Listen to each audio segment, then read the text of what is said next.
Hi friends, आज मैं एक इम्यूनो सप्रेसेंट मेडिसिन का रिव्यू करने जा रहा हूँ। इम्यून रिस्पांस के हाइपर होने के कारण होने वाली डिसीजेज जैसे एसएलई, ल्यूकोडर्मा यानी सफ़ेद दाग और ऑर्गन रिजेक्शन से बचने के लिए इस मेडिसिन को लेने की एडवाइस की जाती है। कीग्राफ कैप्सूल ब्रांड नेम से मार्केट में उपलब्ध होता है। एंथेम बायोफार्मा के द्वारा इसका प्रोडक्शन किया जाता है। कीमत की अगर बात करें तो 10 कैप्सूल्स का एक स्ट्रिप मार्केट में 192 रुपीज़ का उपलब्ध होता है।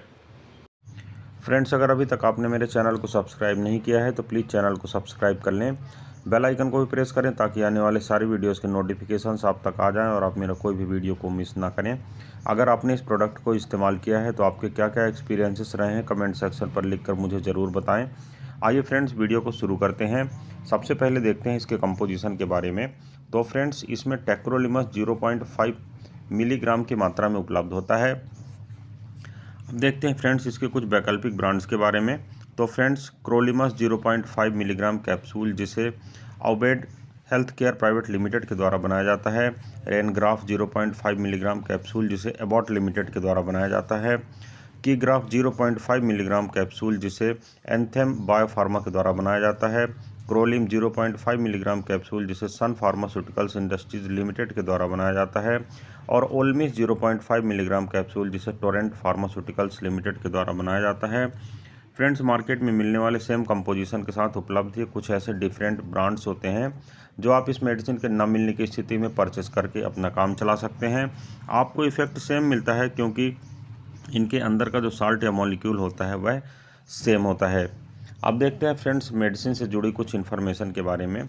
सबसे पहले बात करते हैं इसके कुछ प्रमुख यूजेस के बारे में। तो फ्रेंड्स, इस मेडिसिन का या इस कैप्सूल का इस्तेमाल जो ऑर्गन ट्रांसप्लांटेशन में बॉडी रिजेक्शन होता है उसे दूर करने के लिए किया जाता है। ऑटो इम्यून डिसीजेस को भी कवर अप करने के लिए इस मेडिसिन को लेने की एडवाइस की जाती है। अब देखते हैं फ्रेंड्स इस मेडिसिन से जुड़े कुछ कॉमन साइड इफ़ेक्ट के बारे में।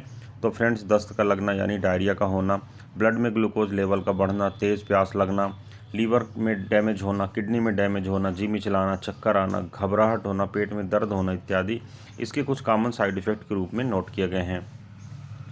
अब फ्रेंड्स देखते हैं इस मेडिसिन को इस्तेमाल कैसे करना चाहिए। तो फ्रेंड्स, आपको आपके डॉक्टर के सजेशन के अनुसार ही मेडिसिन को फॉलो करना चाहिए, यानी उसके बताए हुए डोज और ड्यूरेशन के अनुसार मेडिसिन का इस्तेमाल करना चाहिए। इस कैप्सूल को जनरली खाली पेट लेने की एडवाइस की जाती है। अब देखते हैं फ्रेंड्स ये मेडिसिन काम कैसे करती है। तो फ्रेंड्स, मैंने आपको पहले ही बताया है यह एक इम्यूनो सप्रेसेंट कैप्सूल है और आपकी जो ओवर इम्यून रिस्पॉन्स होता है उसे यह कवर अप करता है, उसे दबाता है। और इस प्रकार किसी भी प्रकार की अगर प्रॉब्लम होने वाली होती है या हो चुकी होती है तो उसे यह ठीक करता है।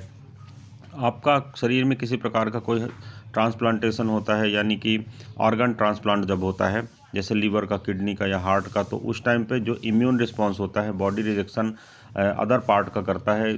वह यह जानने की कोशिश करता है कि यह अंग मेरे शरीर के नहीं है और उसे रिजेक्ट करने की कोशिश करता है। उस कंडीशन पर इम्यून रिस्पांस को यह मेडिसिन दबाती है और आपके शरीर में नया अंग स्वीकार करने में मदद करती है। यह बिल्कुल ही इफ़ेक्ट प्रोड्यूस करती है जैसा कि वह नया ट्रांसप्लांट किया गया ऑर्गन आपका ही हो और किसी भी प्रकार का यहाँ पर डिस्टर्बेंस क्रिएट नहीं करने देती है। ऑटो इम्यून से संबंधित और भी जो दूसरी डिसीजेस होती हैं जैसे सिकल सेल एनीमिया है या एसएलई या ल्यूकोडर्मा वगैरह, उस मामलों में भी यह मेडिसिन को इस्तेमाल करने की एडवाइस की जाती है। सफ़ेद दाग के मामले में भी इस मेडिसिन को लेने की एडवाइस की जाती है। मेडिसिन से जुड़ी कुछ अन्य बातों के बारे में बात करते हैं फ्रेंड्स। तो इस मेडिसिन का इस्तेमाल जनरली ऑर्गन रिजेक्शन को रोकने के लिए किया जाता है। इस मेडिसिन को डॉक्टर के एडवाइस के अनुसार ही आपको इस्तेमाल करना चाहिए। मेडिसिन जब आप इस्तेमाल कर रहे हो तो आपको ब्लड में सेल्स का लेवल चेक करना चाहिए। किसी भी कारण से अगर आपके शरीर में आरबीसी, डब्ल्यूबीसी या प्लेटलेट्स की संख्या में उतार या चढ़ाव होता है तो फिर आप किसी भी प्रकार की प्रॉब्लम में फंस सकते हैं। अगर किसी भी प्रकार से बिना किसी कारण के आपके ब्रूजिंग हो रही है या ब्लीडिंग हो रही है, मुंह या गले में दर्द हो रहा है, मुंह में छाले हो रहे हैं, बुखार आ रही है और ख़राब तबीयत होने जैसा आपको एहसास बार बार अगर होता है तो आपको अपने डॉक्टर से इस बारे में परामर्श अवश्य करना चाहिए। इस मेडिसिन को लेने के दौरान आपको यह ध्यान रखना चाहिए कि आपको किडनी और लीवर की जांच बार बार और बीच बीच में कराते रहना चाहिए क्योंकि यह मेडिसिन हिपेटोटॉक्सिक और रीनल में किसी प्रकार की कॉम्प्लिकेशन को डेवलप करने में सक्षम होती है। इसलिए आपको इस बारे में परामर्श अवश्य करना चाहिए। और किडनी को प्रॉपरली रखने के लिए आपको 8 से 10 गिलास पानी लगातार डेली इस्तेमाल करना चाहिए, पीना चाहिए। अधिक मात्रा में पानी के इस्तेमाल करने से आपको होने वाले कॉम्प्लिकेशन से आप बच सकते हैं। बिना डॉक्टर के परामर्श के आपको मेडिसिन को बंद नहीं करना चाहिए। डॉक्टर की एडवाइस के बाद ही मेडिसिन को बंद करना चाहिए। सडन विड्रॉवल आपके शरीर में कॉम्प्लिकेशंस ला सकता है। अगर आप मेडिसिन की कोई डोज भूल गए हैं फ्रेंड्स, तो जितना जल्दी हो सके आपको मेडिसिन की डोज को ले लेना चाहिए। परंतु अगर अगली डोज का समय हो चुका हो तो फिर पिछली डोज को छोड़ देना चाहिए। डोज को डबल कभी भी नहीं करना चाहिए। मेडिसिन को लेने के दौरान आपको अल्कोहल का सेवन नहीं करना चाहिए, यह आपके लिए हानिकारक हो सकता है।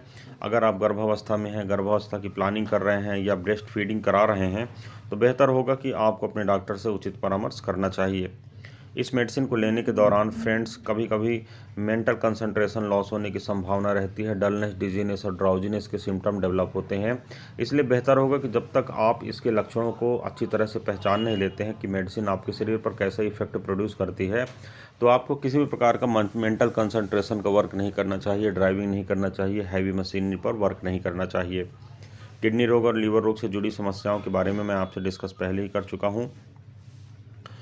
और फ्रेंड्स एक बात मैं आपको यहाँ पर और बता देना चाहता हूँ कि जिस समय आप इस मेडिसिन को ले रहे हैं तो उस समय आपको किसी भी प्रकार का लाइव वैक्सीन, यानी ऐसा वैक्सीन जिसमें पैथोजन की मात्रा होती है और अभी भी वह जीवित होता है, हालांकि वह एटेन्यूटेड यानी क्षीण होता है, कमज़ोर होता है, तो इस प्रकार के कोई भी वैक्सीन को लेने से आपको बचना चाहिए क्योंकि इनका रिजेक्शन हो सकता है। इसमें इस प्रकार के वैक्सीन्स की अगर मैं बात करूं तो फ्रेंड्स आपको मीजल्स नहीं लेना चाहिए, मम्स नहीं लेना चाहिए, रूबेला, बीसीजी और yellow fever, chicken pox, typhoid vaccine, इस प्रकार के जो वैक्सीन होते हैं उनकी कैटेगरी में शामिल है और आपको ऐसे वैक्सीन लेने से बचना चाहिए। पोलियो के जो ड्रॉप्स होते हैं उसमें भी एटेन्यूटेड जो वायरस होते हैं वो पाए जाते हैं। फ्लू के वैक्सीन में भी यह वायरस होते हैं, इसलिए बेटर है कि आप इस मेडिसिन को उस दौरान पर नहीं इस्तेमाल करें।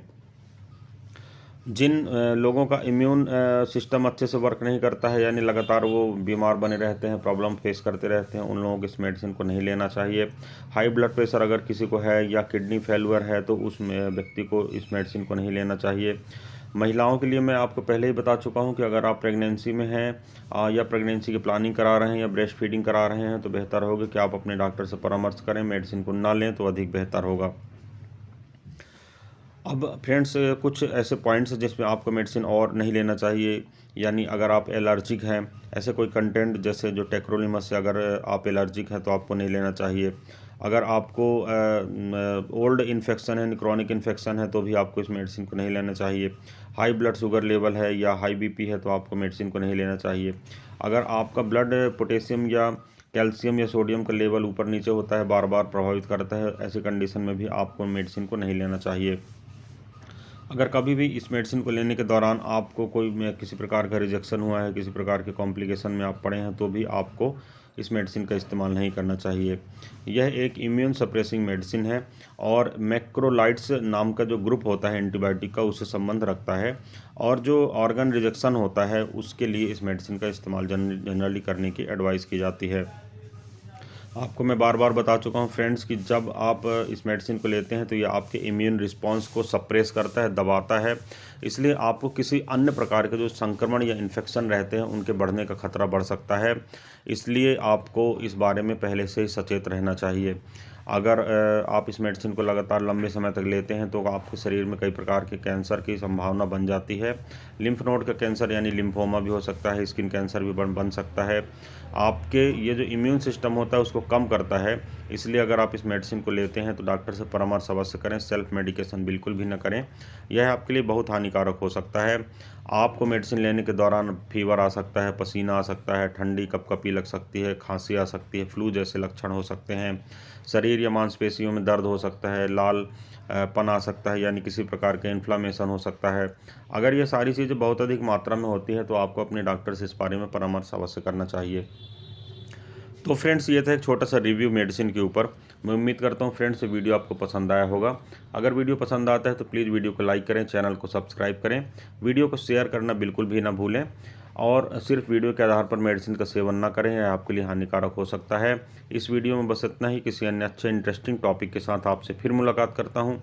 तब तक के लिए गुड बाय। आपका दिन शुभ हो। जय हिंद।